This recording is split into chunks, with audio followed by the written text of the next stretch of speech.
Alright, so that seems to be okay.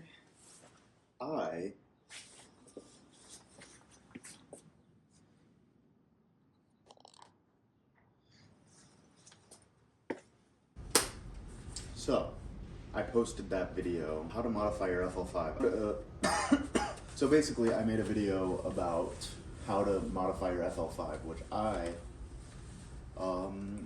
think I've kind of turned around on all of that stuff. Some of the things that I said people shouldn't do, I have sort of turned around on, because I have just gathered new information, and I think it is perfectly reasonable, and I actually encourage that people retract their statements if they decide, or if they learn better or different, or if they figure something out, publicly make it known.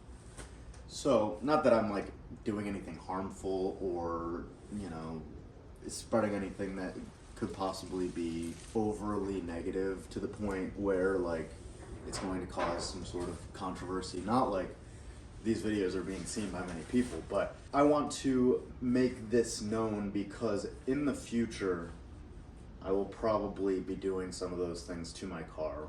I've been, considering all these things. A lot of the things now, lately, have really escalated in price. Like, I used to be like, oh, I really want lowering springs. Okay, $300.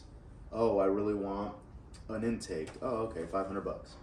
Now it's, I want to get a big turbo, $3,200. Oh, I want to get new tires, $1,900. Oh, I want to get a better intake, $1,900. Oh, I want to get a wing, $3,000. It's not as easy anymore to make these modify the car just like willy-nilly.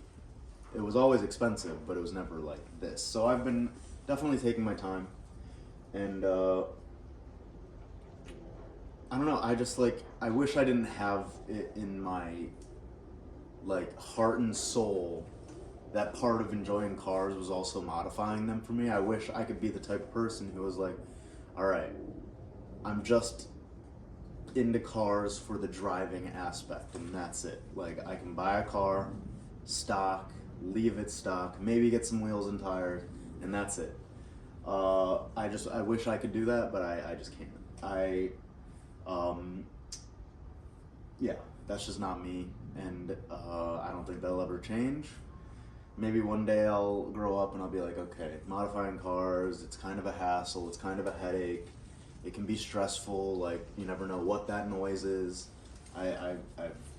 But as of right now, I'm perfectly happy with being patient and modifying the car at my pace. I do sometimes feel pressure, like when I post on social media, like updates on the car, I do feel that pressure to go a little bit quicker and quicker and quicker, but really that's just pressure coming from me. It's not from anybody else. So I wanted to sort of reconcile with the things that I said people shouldn't do. Things like getting a base map tune. For the most part, that should be harmless. Like, if you have a reliable, reputable tuner, you can trust that and you can reliably run that for as long as you have the car, that's a fine idea. I think that's great. I think you can make the power more efficiently, but I still don't think that necessarily you should be gunning for like max power on stock everything just with a tune. I don't think that that's a good idea for any car. I feel like I was being too negative in the first video. Second thing I want to mention is the seats. I kind of get why people want to get seats in these cars now. I really love the seats that it came with. I think that is one of the biggest reasons why anybody would go with the Type R over the Type S, is that you just get far superior seats. Obviously, I think that the Type R badge means a little bit more. It means a lot more, as a matter of fact. And I personally just think that the wide body is incorporated a little bit better for the Civic than it is for the Integra. I think that the aftermarket support for the Type R is superior as well. Overall, I just like the interior more, even though you could say the interior on the Integra is objectively better or higher quality. You can say that all you want. I just like the way that the interior of the Civic looks. I've obviously upgraded my interior. I did the full Alcantara like racing black package on mine, but even before then, I thought that it just looked better. It was more simplified. There was less going on, less leather. I think that getting like a set of black bucket seats would look really cool in the car, especially now that I have the Mugen center console in there, the black carbon fiber one, the racing black package. Darkened up the interior a little bit. There's less glare and there's less light in the cabin. I think that having the black seats, something a little bit more aggressive and black, I think would just look pretty cool. But I think that sort of stems from my desire to have something that I don't. Because when I had a car with a black interior, I was like, the red interior looks so cool, the red seats look so awesome, blah, blah, blah. And now that I don't have black interior, I want it. It was the same sort of situation with me getting the Alcantara interior, was because I knew I couldn't have it technically. I wanted to get it really, really bad. Same thing with the EDM slash JDM headlights with the like gray side marker. I think it's because I technically shouldn't have it or can't have it that I want it so bad, which is a whole other psychological discussion to have. I think that there are a lot of cool looking seats. I think that these are insanely comfortable, they're awesome, but they are hard to keep clean. Yeah, I'll probably end up getting seats at some point, so it wouldn't feel good if I was bashing it and never retracted my statements before I ended up getting it. Cosmetic mods. I think that the reason I am not a big fan of cosmetic mods for the FL5 as of right now is because it just hasn't been given enough time. As of today, the Spoon Sports full like facelift front bumper was released about like a week ago or something like that, and I think it looks cool. It looks all right. If it weren't for the massive like intercooler grill portion, I think that's the best looking part of the bumper. I don't like the integrated canards and that like big swoop along the bottom side of the headlight. I don't really love the way that looks. I think it's a little too like alien looking. It just doesn't really fit the vibe of the FL5 to me. I think that the Spoon Sports front bumper for the FK8 looks great. I think that most of the Varus stuff for the FK8 looks great. So I'm thinking that the reason I don't like most cosmetic modifications on this car is because just the like big name tuners and like all the like sort of little smaller brands haven't really had their time to really focus on enhancing the car as it is, rather than trying to like completely change it.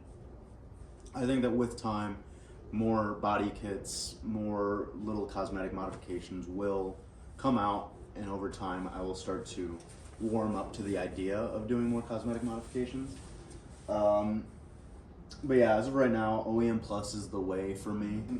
I see a lot of people doing like the fender flares, if you can even call them that. They're like a little lip portion, and they're not cool looking. I do not think they look good. I think they disrupt the body lines, and I just think that maintaining the factory body lines is probably the best way to go when modifying the cosmetics of a car. But there's like an even deeper rabbit hole. I'll probably get kind of negative on this. I think that stickers just look stupid on cars. I have the one. I think that the J's Racing logo is just so cool. So I put that on the front. I put it in kind of the wrong spot. I'm not super happy with my placement, but it served two purposes. I was kind of trying to cover a really gnarly rock chip. There you go, I said it. But yeah, I'm just like, people who just put stickers all over their cars, like the sticker in the back windshield, and I'll even lump in like the vinyl wraps, like people putting the weird like vinyl like sharp edge thing where the existing, I'll just put up pictures. I think the vinyl wraps behind the like fender vent up front looks silly. I think that the vinyl wrap on the headlights looks silly. I think that the vinyl wraps on the taillights look silly. Like, I don't want to be too negative, but I just think all of the things are kind of just like tacky. I don't want to say ricers do, because like that's sort of become an outdated, you'll get overused and misunderstood term, but it is kind of one of those things where it's like, I don't want to put money into like real modifications for my car. I just want to put money, like I just want to spend like a few bucks on things that people will see. I was there. I had my old Civic Sport where all the modifications that I did to it were cosmetic, where I was like putting the fake carbon fiber door handle covers on, whatever else. Like, it's just cheap things to put on the car simply because you want to set yourself apart from other people. Like, I get I get why people would want to do that and want to set themselves apart, but I just think that if you're gonna do it right. Like, it's like the people who will buy replica wheels just to get a set of wheels on a car. I've gotten into this more about like the body kits, people with like fake body kits. That's not necessarily like a big pervasive issue with the Type R's, or well, the FK8 and FL5. But people buy like fake shit all the time just to like get it, rather than actually like putting nice parts on their car. I don't know. Also sort of want to roll back the idea of what I said about exhausts. I think that it is fair for people to spend crazy money on an exhaust. I think that's fine. I was kind of like, from the standpoint of why overthink it, I still will stand on that point. Like, people will buy an expensive exhaust thinking that they'll be able to get a good sound out of it. You can only sound as good as your motor's willing to sound. It's not a good sounding motor. So I think that if you're spending like $3,500, $4,000 or something like that, if you're doing it because you want to put nice parts on your car, by all means. But if you're doing it because you think that you'll get the best sound out of it, I think you're just a fool. But yeah, I think if you want to put nice parts on your car, you should. These cars deserve it. If you strapped yourself for cash just buying the car, I think you made a mistake. I think you should have either gotten an SI, an 8.6, Elantra N, something that wouldn't have financially crippled you to the point where you can't put nice parts on the car. Like, if you can't put nice parts on the car, just keep it stock. Like, that's respectable enough. Keep the car stock. Nobody's gonna hate on you for that, but people will hate on you for getting cheapo BS. I know that's sort of like feeding into the toxicity of the car community, but I think it's a necessary evil, because cheap parts, even if it seems like a good idea right now, it'll always show its face sometime in the future.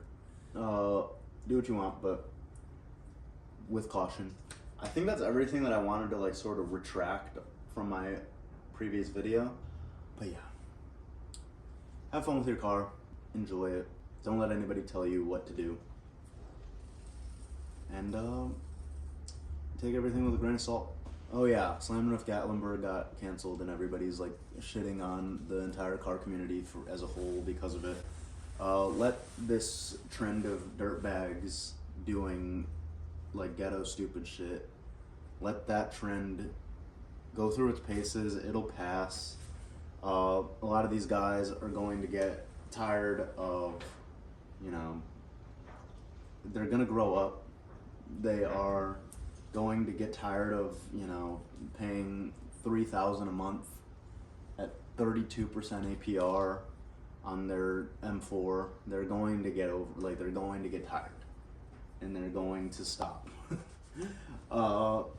This is just like a period in time that has, like, it's a stain on the car community for sure, but the car community has so much history and it has a future ahead of it, and this will just be like that much in between all of that.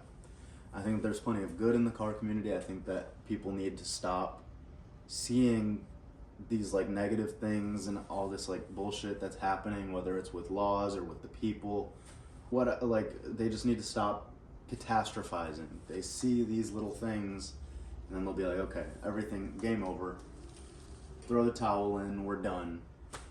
People are just way too quick to do stuff like that with hobbies that they should be holding dear to their heart. Like, obviously, you can be a car guy without being involved in the car community, but I think that is part of what's valuable about it. You need to be able to know that your hobby is shared with other people, because that inclusion is a necessity for any hobby, not just cars. It's how you learn from people. It's how you will, because it's like, we can build cars and have fun with cars all like for years and years and years, but like at some point you're gonna want people around you who you can relate to and who you can talk to about it and who you can, like, I don't know, you'll feel more fulfilled if you have other people around you. So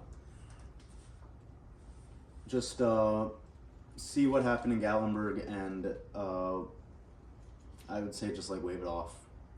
I know it's a bummer to the people who went and signed up and who wanted to be there. I wanted to be there. I didn't end up going for other external reasons, but I do feel bad that people maybe feel like they wasted their time and it got ruined, but it's just like, it happens. This is what happens when any hobby or any sort of collection or niche or anything like that gets a little too popular. Just the bad apples who are the most loud and most amplified, because negativity does get more attention than positivity. So all these like bad situations get just get blown out of proportion, and it seems like it's the whole community, but it's not. It's not even close. Yeah, sorry for that last video. It was sped up.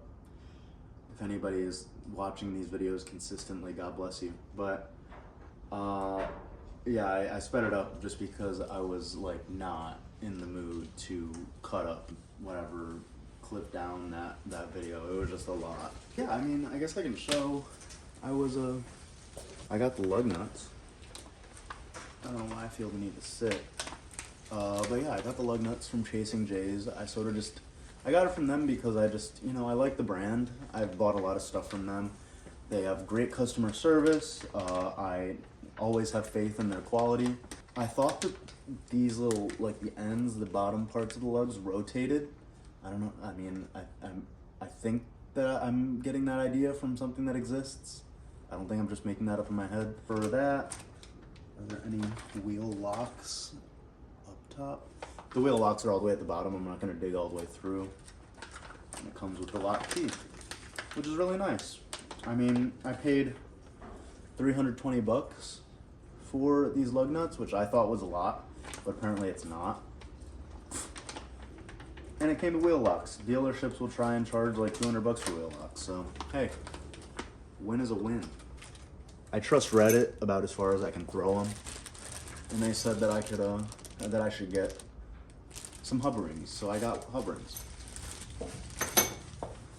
I also got this. Don't know what convinced me that these would be 17mm lug nuts. I definitely thought they were, and they are not, so I gotta get a different one. In case you can't tell, I'm very excited to put the wheels on. I even did a little test fit once the lug nuts came in, because I just wanted to see what it would look like. They look good. The fitment is going to be insane. When will I get them on? That's the question. Not soon enough, that's the answer. But we'll see how everything goes.